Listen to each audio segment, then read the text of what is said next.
ಬಹಳಷ್ಟು ಜನ ಫೋನ್ ಮಾಡ್ತಾರೆ, ಮೇಡಮ್ ನನ್ನ ಗಂಡನಿಗೆ ಯಾರ ಜೊತೆಗೋ ವ್ಯವಹಾರ ಇದೆ ಅಂತ ಹೇಳ್ತಾರೆ.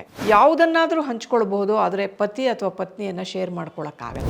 ನಾನು ಹೇಗೆ ಬೇರೆ ಒಬ್ಬ ಹೆಂಗಸನ ಹತ್ರ ಹೋಗ್ತಾ ಇದ್ದೀನೋ, ನನ್ನ ಹೆಂಡತಿ ಆದವಳು ಬೇರೆ ಗಂಡಸನ ಹತ್ರ ಹೋದರೆ, ಹೋಗು, ಯಾರು ಬೇಡ ಅಂದರು, ನೀನು ಹೋಗು, ನೀನು ಯಾರ ಜೊತೆಗಾದರೂ ಮಲಗು, ಏಳು ಬೀಳು. ಅವಿವಾಹಿತ ಯುವತಿ ನನ್ನ ಹಿಂದೆ ಬಿದ್ದಿದ್ದಾರೆ ಅಂತಂದರೆ ಯಾಕೆ ಬೀಳ್ತಾ ಇದ್ದಾರೆ ಅಂತಂಕ. ಅನೈತಿಕ ಸಂಬಂಧದಲ್ಲಿ ಒಬ್ಬ ವ್ಯಕ್ತಿ ಹೋಗೋದು ತುಂಬ ಸುಲಭ, ಅದಕ್ಕೆ ಸಿಕ್ಕಾಕೊಳ್ಳೋದು ತುಂಬ ಸುಲಭ. ಅದರಿಂದ ಹೊರಗಡೆ ಬರೋದಿದೆಯಲ್ಲ, ಅದು ಬಹಳ ಕಷ್ಟ. ನಮಸ್ಕಾರ. ನಮ್ಮ ಕನ್ನಡ ಚಾನೆಲ್ನ ಎಲ್ಲ ವೀಕ್ಷಕರಿಗೂ ಸಹ ನನ್ನ ಹೃತ್ಪೂರ್ವಕವಾದಂತಹ ನಮಸ್ಕಾರಗಳು. ದಾಂಪತ್ಯ ಜೀವನದ ಮೌಲ್ಯವನ್ನು ಎಲ್ಲರೂ ತಿಳಿದುಕೊಳ್ಳಲಿ, ಕೌಟುಂಬಿಕ ಜೀವನದ ಮಹತ್ವವನ್ನು ತಿಳಿದುಕೊಳ್ಳಲಿ, ಸಂಬಂಧಗಳನ್ನು ಗಟ್ಟಿ ಮಾಡಿಕೊಳ್ಳಲಿ ಎನ್ನುವ ಉದ್ದೇಶದಿಂದ ನಮ್ಮ ಕನ್ನಡ ಚಾನೆಲ್ ಮೂಲಕ ನಾವು ಹಲವಾರು ಎಪಿಸೋಡ್ಗಳನ್ನು ಮಾಡ್ತಾ ಬಂದಿದ್ದೀವಿ. ಇದಕ್ಕೆ ನೀವೆಲ್ಲ ಸಹಸ್ರಾರು, ಕೆಲವೊಮ್ಮೆ ಲಕ್ಷಾಂತರ ಸಂಖ್ಯೆಯಲ್ಲಿ ಸ್ಪಂದಿಸಿದ್ದೀರಾ. ನಿಮ್ಮೆಲ್ಲರಿಗೂ ಸಹ ನಾನು ವೈಯಕ್ತಿಕವಾಗಿ ಹಾಗೂ ನಮ್ಮ ಕನ್ನಡ ಚಾನೆಲ್ನ ಎಲ್ಲ ಸಿಬ್ಬಂದಿಗಳ ಪರವಾಗಿ ಹೃತ್ಪೂರ್ವಕವಾದ ಧನ್ಯವಾದಗಳನ್ನು ಮತ್ತೊಮ್ಮೆ ಅರ್ಪಿಸುತ್ತೇನೆ. ದಾಂಪತ್ಯ ಜೀವನದ ಹಲವಾರು ಸಮಸ್ಯೆಗಳನ್ನು ಮನಸ್ಸಿನಲ್ಲಿಟ್ಟುಕೊಂಡು ನಾವು ಈ ಎಪಿಸೋಡ್ಗಳನ್ನು ಮಾಡ್ತಾ ಬಂದಂತೆಲ್ಲ ಬಹಳಷ್ಟು ಜನ ನನ್ನನ್ನು ಹಲವಾರು ಪ್ರಶ್ನೆಗಳನ್ನು ಕೇಳ್ತಾ ಬಂದಿದ್ದೀರಾ. ನಿಮ್ಮ ತುಂಬ ಪ್ರಶ್ನೆಗಳಿಗೆ ಉತ್ತರ ಸಿಗಬೇಕು ಅಂತಂದರೆ ನಾನು ಬರೆದಿರತಕ್ಕಂಥ ಸುಖ ಸಂಸಾರಕ್ಕೆ 108 ಮಾತುಗಳು ಅಂತ ಒಂದು ಸಣ್ಣ ಪುಸ್ತಕ ಇದೆ. ಅದು ನಿಮಗೆ ಸಪ್ನಾ ಆನ್ಲೈನ್ನಲ್ಲಿ ವಿಕಾಸ ಪ್ರಕಾಶನದಲ್ಲಿ ಸಿಕ್ಕುತ್ತೆ. ಅದನ್ನು ತಗೊಳ್ಬಹುದು. ವಿವಾಹದ ಹಲವಾರು ಮಜಲುಗಳನ್ನು ಒಂದು ಏಮಾಗಿಟ್ಕೊಂಡು ಬರೆದಿರ್ತಕ್ಕಂಥ ಅಮ್ಮ ನೀ ಏಕೆ ಮದುವೆ ಆದೆ ಅಂತಕ್ಕಂಥ ಒಂದು ಕಾದಂಬರಿ ಇದೆ. ಅದನ್ನು ಓದಿದರೂ ಸಹ ನಿಮಗೆ ಸಿಕ್ಕುತ್ತೆ. ಆಮೇಲೆ ಪ್ರತಿ ವಿಷಯದ ಬಗ್ಗೆಯೂ ನಾನು ಯಾವ್ಯಾವ ವಿಷಯಗಳನ್ನು ಇಲ್ಲಿ ಹೇಳ್ತಾ ಬಂದಿದ್ದೀನೋ ಆ ವಿಷಯಗಳ ಬಗ್ಗೆ ಎಲ್ಲ ದೀರ್ಘವಾಗಿ ನೀವು ತಿಳ್ಕೊಳ್ಬೇಕು ಅಂತಂದರೆ ವಿವಾಹ ಒಂದು ಚಿಂತನ ಅಂತ ಒಂದು ಪುಸ್ತಕ ಇದೆ. ಅದನ್ನೂ ನೀವು ಖರೀದಿ ಮಾಡಿ ಓದ್ಬೋದು. ಇದೆಲ್ಲದರ ಜೊತೆಗೆ ಇತ್ತೀಚೆಗೆ ನಾನು ಆಮ್ ರಿಯಾನ್ ಅಂತ ಒಂದು ಇಂಗ್ಲೀಷ್ ನಾವೆಲ್, ಪುಟ್ಟ ಒಂದು ಇಂಗ್ಲೀಷ್ ಕಾದಂಬರಿಯನ್ನು ಬರೆದಿದ್ದೇನೆ. ದಂಪತಿಗಳ ಮಧ್ಯೆ ಗೊಂದಲ ಆದಾಗ ಮಕ್ಕಳಲ್ಲಿ ಯಾವ ರೀತಿ ಅದು ಪರಿಣಾಮವನ್ನು ಬೀರುತ್ತೆ ಅನ್ನೋದರ ಬಗ್ಗೆ ಇರತಕ್ಕಂಥ ಒಂದು ಇಂಗ್ಲೀಷ್ ನಾವೆಲ್ ಅದು ನಿಮಗೆ ಅಮೆಝಾನ್ನಲ್ಲಿ ಸಿಕ್ಕುತ್ತೆ, ಸಪ್ನಾ ಬುಕ್ ಹೌಸ್ನಲ್ಲೂ ಸಿಕ್ಕಬಹುದು. ದಯವಿಟ್ಟು ಓದಿ ನೋಡಿ. ಆಗ ನಿಮ್ಮ ಪ್ರಶ್ನೆಗಳಿಗೆ ಉತ್ತರ ಸಿಕ್ಕಿದರೆ ಕೋರ್ಟು ಕಚೇರಿ ಇನ್ನೊಂದು ಮತ್ತೊಂದಕ್ಕೆ ಹೋಗದೇನೂ ಇರಬಹುದು ನೀವು. ಇದು ನಿಮ್ಮ ಒಂದು ವೈಯಕ್ತಿಕ ಇಷ್ಟ. ಯಾರಿಗೆ ಓದೋದರಲ್ಲಿ ಆಸಕ್ತಿ ಇದೆಯೋ ದಯವಿಟ್ಟು ಇದನ್ನು ಓದಿ ನೋಡಿ ಅಂತ ಹೇಳಿ ನಾನು ನಿಮ್ಮನ್ನು ಕೇಳ್ಕೊಳ್ತೇನೆ.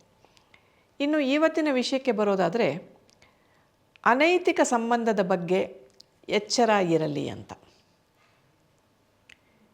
ಇದು ಎಲ್ಲರನ್ನೂ ಕಾಡುವ ಒಂದು ಪ್ರಶ್ನೆ ಆಗಿಬಿಟ್ಟಿದೆ. ಬಹಳಷ್ಟು ಜನ ಫೋನ್ ಮಾಡ್ತಾರೆ, ಮೇಡಮ್ ನನ್ನ ಗಂಡನಿಗೆ ಯಾರ ಜೊತೆಗೋ ವ್ಯವಹಾರ ಇದೆ ಅಂತ ಹೇಳ್ತಾರೆ. ಗಂಡಸರು ಫೋನ್ ಮಾಡ್ತಾರೆ, ನನ್ನ ಹೆಂಡತಿಗೆ ಯಾರ ಹತ್ರನೋ ವ್ಯವಹಾರ ಇದೆ ಅಂತ ಹೇಳಿ ಅಂತ. ಇದು ತುಂಬ ಡಿಸ್ಟರ್ಬಿಂಗ್ ಫ್ಯಾಕ್ಟರ್ ಅಂತ ಹೇಳ್ತೀವಿ. ಯಾವುದನ್ನಾದರೂ ಹಂಚ್ಕೊಳ್ಬಹುದು, ಆದರೆ ಪತಿ ಅಥವಾ ಪತ್ನಿಯನ್ನು ಶೇರ್ ಮಾಡ್ಕೊಳ್ಳೋಕ್ಕಾಗಲ್ಲ. ಇದನ್ನು ನೀವು ಮನಸ್ಸಿನಲ್ಲಿ ಗಟ್ಟಿಯಾಗಿಟ್ಕೊಳ್ಬೇಕು. ಕೆಲವರಿಗೆ ನಾವು ಸೂಕ್ಷ್ಮವಾಗಿ ನಿಮ್ಮ ಪತಿಯನ್ನು ಅಥವಾ ನಿಮ್ಮ ಪತ್ನಿಯನ್ನು, ಒಂದು ವೇಳೆ ನಾನೂ ಈ ರೀತಿಯಾಗಿ ಬೇರೆ ಸಂಬಂಧವನ್ನು ಇಟ್ಕೊಂಡಿದ್ರೆ ನಿನಗೆ ಹೇಗೆ ಅನ್ನಿಸ್ತಾ ಇತ್ತು ಅಂತ ಕೇಳಿ ನೋಡಿ ಅಂತ ಕೇಳಿರೋದು ಇದೆ. ಹಾಗೆ ಕೇಳಿದಾಗ ಕೆಲವರು ಎಚ್ಚೆತ್ತುಕೊಂಡು, ಹೌದಲ್ವಾ, ನಾನು ಹೇಗೆ ಬೇರೆ ಒಬ್ಬ ಹೆಂಗಸನ ಹತ್ರ ಹೋಗ್ತಾ ಇದ್ದೀನೋ, ನನ್ನ ಹೆಂಡತಿ ಆದವಳು ಬೇರೆ ಗಂಡಸನ ಹತ್ರ ಹೋದರೆ, ಅಥವಾ ನಾನು ಹೇಗೆ ಬೇರೆ ಗಂಡಸನ ಹತ್ರ ಹೋಗ್ತಾ ಇದ್ದೀನೋ ಹಾಗೇ ನನ್ನ ಗಂಡನೂ ಬೇರೆ ಹುಡುಗಿಯ ಹತ್ರ ಅಥವಾ ಬೇರೆ ಹೆಂಗಸನ ಹತ್ರ ಹೋದರೆ ನನಗೆಷ್ಟು ನೋವಾಗಬಹುದು ಅಂತ ಯೋಚನೆ ಮಾಡೋದು ಒಂದು ಒಳ್ಳೆಯ ಒಂದು ಕ್ರಮ. ಆ ಪ್ರಶ್ನೆಯಿಂದ ಬಹಳಷ್ಟು ಜನ ಗಾಬರಿಯಾಗಿ ತಾವು ಅನೈತಿಕ ಸಂಬಂಧಕ್ಕೆ ಹೋಗ್ತಾ ಇದ್ದೀವಿ ಅಂತಕ್ಕಂಥವರು ಚೆಕ್ಸ್ ಆ್ಯಂಡ್ ಬ್ಯಾಲೆನ್ಸಸ್ ಅಂತ ಹೇಳ್ತೀವಿ, ಅಲ್ಲೇ ತಿಳ್ಕೊಂಡು ವಾಪಸ್ ಬಂದಿರೋದು ಇದೆ. ಇದು ತುಂಬ ಆರೋಗ್ಯಕರವಾದಂಥ ಒಂದು ಹೆಜ್ಜೆ. ಈ ಪ್ರಶ್ನೆಯನ್ನು ಕೇಳಬಹುದು. ಆದರೆ ಈ ಪ್ರಶ್ನೆಯನ್ನು ಕೇಳಿದಾಗ ಕೆಲವು ಗಂಡಸರು ಅಥವಾ ಕೆಲವು ಹೆಂಗಸರು ಏನು ಹೇಳಬಹುದು ಅಂತಂದರೆ, ಹೋಗು, ಯಾರು ಬೇಡ ಅಂದರು, ನೀನು ಹೋಗು, ನೀನು ಯಾರ ಜೊತೆಗಾದರೂ ಮಲಗು, ಏಳು ಬೀಳು, ನಾನು ಮಾಡ್ತೀನಿ ಅಂತ ಹೇಳುವಂಥವರು ಇದ್ದಾರೆ. ಹಾಗಾದರೆ ನಾವೇನು ಮಾಡೋದು ಅಂತಕ್ಕಂಥದ್ದು ಮತ್ತೊಂದು ಪ್ರಶ್ನೆ. ಅನೈತಿಕ ಸಂಬಂಧದಲ್ಲಿ ಒಬ್ಬ ವ್ಯಕ್ತಿ ಹೋಗೋದು ತುಂಬ ಸುಲಭ, ಅದಕ್ಕೆ ಸಿಕ್ಕಾಕೊಳ್ಳೋದು ತುಂಬ ಸುಲಭ. ಅದರಿಂದ ಹೊರಗಡೆ ಬರೋದಿದೆಯಲ್ಲ, ಅದು ಬಹಳ ಕಷ್ಟ. ಸಿಂಬಳದಲ್ಲಿ ಬಿದ್ದ ಹುಳು ನೀನು ಮಂಕುತಿಮ್ಮ ಅಂತ ಡಿ ವಿ ಜಿ ಅವರು ಒಂದು ಕಡೆ ಹೇಳಿದ್ದಾರೆ, ಎಲ್ಲೋ ಒಂದು ಕಡೆ. ಹಾಗೆ ಈಚೆಗೂ ಬರೋಕ್ಕಾಗಲ್ಲ, ಅಲ್ಲೇ ಇದ್ರೂ ಸಹ ಎಲ್ಲೋ ಒಂದು ಕಡೆ ಕಾಡ್ತಾ ಇರುತ್ತೆ ನಾನೇನೋ ತಪ್ಪು ಮಾಡಿದ್ದೀನಿ ಅಂತ ಹೇಳಿ. ಒಂದು ಯೋಚನೆ ಮಾಡಿ ನೀವು, ಯಾವುದಾದ್ರೂ ನಾನು ಹೆಂಗಸರ ಪರ ಅಥವಾ ಗಂಡಸರ ಪರ ಅಂತ ಖಂಡಿತವಾಗಿಯೂ ಇಲ್ಲಿ ಮಾತಾಡ್ತಾ ಇದ್ದೀನಿ ಅಂತ ಅಂದ್ಕೊಳ್ಬೇಡಿ. ಹೆಂಗಸರ ಪರವಾಗಿ ಕೆಲವು ವಿಷಯಗಳನ್ನು ಹೇಳಿದಾಗ ಮತ್ತೆ ಗಂಡಸರ ಪರವಾಗಿಯೂ ಕೆಲವು ವಿಷಯಗಳು ಬರುವಂಥದ್ದಿರುತ್ತೆ. ಆಗ ಎರಡನ್ನೂ ಒಟ್ಟಾಗಿ ಮಾಡಿಕೊಂಡು ನೀವು ಕೇಳುಗರು ಅದನ್ನು ಅರ್ಥ ಮಾಡ್ಕೊಳ್ಬೇಕು.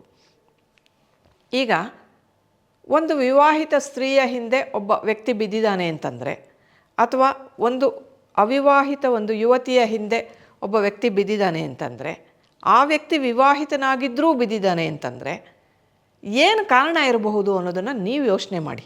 ಅಂದರೆ ಇಲ್ಲಿ ನಾವೇನು ಹೇಳ್ತೀವಿ ಅಂತಂದರೆ, ಮಾಂಗರ್ಸ್ ಅಂದರೆ ಕೇಳುವವರು. ನನಗೆ ನಿನ್ನ ಸಹವಾಸ ಬೇಕು ಅಂತ ಒಬ್ಬ ವ್ಯಕ್ತಿ ಕೇಳ್ತಾನೆ, ಅದು ಆ ವ್ಯಕ್ತಿ ಹೆಂಗಸಾಗಿರ್ಬೋದು ಗಂಡಸಾಗಿರ್ಬೋದು. ಈಲ್ಡರ್ಸ್ ಅಂತ, ನೀನು ಕೇಳಿದೆಯಲ್ಲ ನಾನು ಅದಕ್ಕೆ ನನ್ನನ್ನು ನಾನು ಕೊಡ್ತೀನಿ ಅಂತ ಹೇಳಿ, ಅದು ಹೆಂಗಸಾಗಿರ್ಬೋದು ಗಂಡಸಾಗಿರ್ಬೋದು. ಈಲ್ಡರ್ಸ್, ಯಾರು ಈಲ್ಡ್ ಆಗ್ತಾರೋ ಅವರು ನಿಮ್ಮ ಹತ್ರಕ್ಕೆ ಬಂದಾಗ, ನಿಮ್ಮನ್ನು ಅರಸಿಕೊಂಡು ಒಬ್ಬ ವ್ಯಕ್ತಿ ಬಂದಾಗ, ಆತ ವಿವಾಹಿತ ಆಗಿರಬಹುದು, 60 ದಾಟಿದವರಾಗಿರ್ಬೋದು, ಅಥವಾ ನಿಮಗಿಂತ ಚಿಕ್ಕ ವಯಸ್ಸಿನವನಾಗಿರ್ಬೋದು, ನಿಮ್ಮ ವಯಸ್ಸಿನವರೇ ಆಗಿರ್ಬೋದು. ನೀವು ಒಬ್ಬ ವಿವಾಹಿತ ಸ್ತ್ರೀ ಅಂತ ತಿಳಿದುಕೊಂಡೂ ಸಹ ಅವ್ರು ನಿಮ್ಮ ಹತ್ರ ಬರ್ತಾ ಇದ್ದಾರೆ ಅಂತಂದರೆ, ಯಾಕೆ ಬರ್ತಾ ಇರ್ಬೋದು ಈ ವ್ಯಕ್ತಿ? ಆತ ಬರೋದ್ರಿಂದ ನನಗೇನು ಲಾಭ ಇದೆ, ನನಗೇನು ನಷ್ಟ ಇದೆ ಅಂತಕ್ಕಂಥದ್ದನ್ನು ನೀವು ಯೋಚನೆ ಮಾಡಬೇಕು. ಹಾಗೆ ಗಂಡಸು ಅಷ್ಟೇ, ಯಾರೋ ನನ್ನನ್ನು ನೋಡಿ ಅಟ್ರ್ಯಾಕ್ಟ್ ಆದರು, ನಾನೊಬ್ಬ ವಿವಾಹಿತ ವ್ಯಕ್ತಿ, ನನಗೆ 2 ಮಕ್ಕಳಿದ್ದಾರೆ 3 ಮಕ್ಕಳಿದ್ದಾರೆ ಗೊತ್ತಾಗಿದೆ, ನನಗೆ ಮೊಮ್ಮಕ್ಕಳು ಇದ್ದಾರೆ ಅಂತ ಗೊತ್ತಾದರೂ ಸಹ ಆಕೆ ನನ್ನ ಹಿಂದೆ ಬರ್ತಾ ಇದ್ದಾರೆ, ಆಕೆಗೂ 2 ಮಕ್ಕಳಿದೆ, ಅಥವಾ ಆಕೆಗೆ ಮದುವೆನೇ ಆಗಿಲ್ಲ, ಒಂದು ಅವಿವಾಹಿತ ಯುವತಿ ನನ್ನ ಹಿಂದೆ ಬಿದ್ದಿದ್ದಾರೆ ಅಂತಂದರೆ ಯಾಕೆ ಬೀಳ್ತಾ ಇದ್ದಾರೆ ಅಂತಕ್ಕಂಥದ್ದನ್ನು ತಾವು ಯೋಚನೆ ಮಾಡಬೇಕು. ಒಳಕ್ಕೆ ಹೋದ ಮೇಲೆ ಯಾವತ್ತು ಯಾವ ರೀತಿಯಾದ ತಿರುವುಗಳನ್ನು ಈ ಅನೈತಿಕ ಸಂಬಂಧಗಳು ತಗೊಳುತ್ತೆ ಅಂತಕ್ಕಂಥದ್ದನ್ನು ನೀವು ಊಹಿಸಲಿಕ್ಕೆ ಸಾಧ್ಯ ಇಲ್ಲ. ಎಷ್ಟೋ ಜನ ಇದಕ್ಕೆ ಸಿಕ್ಕಾಕೊಂಡ್ಬಿಟ್ಟು ಆಮೇಲೆ ನಮ್ಮ ಹತ್ರ ಬಂದು, ಮೇಡಮ್ ನನಗೆ ಆಸ್ತಿ ಬರ್ಕೊಡು ಅಂತ ಕೇಳ್ತಾ ಇದ್ದಾರೆ, ನನಗೆ ಅದು ಮಾಡು ಅಂತ ಕೇಳ್ತಾ ಇದ್ದಾರೆ, ಇದು ಮಾಡು ಅಂತ ಕೇಳ್ತಾ ಇದ್ದಾರೆ, ಇಲ್ಲದಿದ್ದರೆ ಈ ರೀತಿಯಾಗಿ ನಿನ್ನನ್ನು ಅವಮಾನ ಮಾಡ್ತೀನಿ ಅಂತ ಕೇಳ್ತಾ ಇದ್ದಾರೆ, ಈ ರೀತಿಯಾಗಿ ಮಾಡ್ತೀನಿ ಅಂತ ಕೇಳ್ತಾ ಇದ್ದಾರೆ. ಅದೆಲ್ಲದರಿಂದ ಹೊರಕ್ಕೆ ಬರೋದು ಯಾತಕ್ಕೆ? ಅದೆಲ್ಲದರ ಬಗ್ಗೆ ನೀವು ಯೋಚನೆ ಮಾಡೋದು ಎಷ್ಟು ಕಷ್ಟ ಅಲ್ವಾ? ಸೋಗಿನ ಬದುಕು ಅಂತ ಹೇಳ್ತೀವಿ. ಅಂದರೆ ನಮ್ಮದಲ್ಲದೇ ಇರೋ ಜೀವನವನ್ನು ನಾವು ಮಾಡ್ತಾ ಇರಬೇಕಾಗತ್ತೆ. ಮುಚ್ಚಿಟ್ಕೊಂಡು ಮಾಡಿ ಯಾವುದಾದ್ರೂ ತಪ್ಪನ್ನು ಮಾಡೋದು ತುಂಬ ಸುಲಭ. ಆ ತಪ್ಪನ್ನು ಮಾಡಿದ ಮೇಲೆ ಆ ಹಿಂಸೆ ಆಗ್ತಾ ಇರುತ್ತಲ್ಲ, ಯಾರಿಗೂ ಗೊತ್ತಾಗದೇ ಇದ್ದರೂ ಸಹ ಮುಸುಕು ಹಾಕಿಕೊಂಡು ನೀವು ಮಲಗಿಕೊಂಡಾಗ ನೀವೇನು ತಪ್ಪು ಮಾಡಿದಿರ, ನೀವೇನು ಮಾಡಿಲ್ಲ ಅನ್ನೋದು ನಿಮ್ಗೆ ಗೊತ್ತಾಗುತ್ತೆ. ಆ ಒಂದು ಕಾತಾಳ, ಆ ಒಂದು ಕಷ್ಟ, ಅದನ್ನೆಲ್ಲ ಅನುಭವಿಸಬೇಕಾದ ಅವಶ್ಯಕತೆ ಇದೆಯೇ ಅಂತಕ್ಕಂಥದ್ದನ್ನು ಯೋಚನೆ ಮಾಡಿ. ಇದಕ್ಕೆ ಬದಲಾಗಿ ನೀವೇನು ಮಾಡ್ಬೋದು ಅಂತಂದರೆ, ಈ ರೀತಿಯಾದಂತಹ ಒಂದು ಥಾಟ್ಸ್ ನಿಮಗೆ ಬರೋಕ್ಕೆ ಶುರುವಾದ ತಕ್ಷಣ, ಅಥವಾ ಯಾರಾದರೂ ನಿಮ್ಮನ್ನು ಸೆಳೀತಾ ಇದ್ದಾರೆ ಅಂತ ಗೊತ್ತಾದ ತಕ್ಷಣ, ದಯವಿಟ್ಟು ನೀವು ಒಬ್ಬ ಸಂಧಾನಕಾರರ ಹತ್ರ, ಅಂದರೆ ಮ್ಯಾರೇಜ್ ಕೌನ್ಸಿಲರ್ಸ್ ಅಂತ ಹೇಳ್ತೀವಿ, ಅಥವಾ ಸೈಕಾಲಜಿಸ್ಟ್ ಹತ್ರ, ಮನಃಶಾಸ್ತ್ರಜ್ಞರ ಹತ್ರ ಹೋಗಿ ನಿಮ್ಮ ಒಂದು ಹವ್ಯಾಸಗಳನ್ನು ಬೇರೆ ಕಡೆಗೆ ನೀವು ಪರಿವರ್ತನೆ ಮಾಡಿಕೊಳ್ಳಿಕ್ಕೆ ಪ್ರಯತ್ನ ಮಾಡಿ. ಯಾವುದಾದ್ರೂ ಆಸಕ್ತಿಗಳನ್ನು, ಒಳ್ಳೆಯ ಆಸಕ್ತಿಗಳನ್ನು ಬೆಳೆಸ್ಕೊಳ್ಳಿ.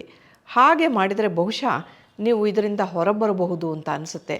ದಯವಿಟ್ಟು ವಿವಾಹ ಆದಮೇಲೆ ವಿವಾಹಿತ ವ್ಯಕ್ತಿಗಳು, ಅಂದರೆ ವಿವಾಹ ಆಗೋಕ್ಕೆ ಮುಂಚೆ ಮಾಡ್ಬೋದಾ ಅಂತಂದರೆ ಆಗಲೂ ಮಾಡಬಾರ್ದು, ಅನೈತಿಕ ಸಂಬಂಧಗಳ ಕಡೆಗೆ ದಯವಿಟ್ಟು ವಾಲಬೇಡಿ ಅಂತ ಕೇಳ್ಕೊಳ್ತೇನೆ. ನಮಸ್ಕಾರ. ನಮ್ಮ ಕನ್ನಡ ಫೇಸ್ಬುಕ್ ಪೇಜ್ನ ಲೈಕ್ ಮಾಡಿ, ಯೂಟ್ಯೂಬ್ ಚಾನೆಲ್ನ ಸಬ್ಸ್ಕ್ರೈಬ್ ಮಾಡಿ. For more updates click on the bell icon. ನಮ್ಮ ಕನ್ನಡ ಡಿಜಿಟಲ್ ಮೀಡಿಯಾ.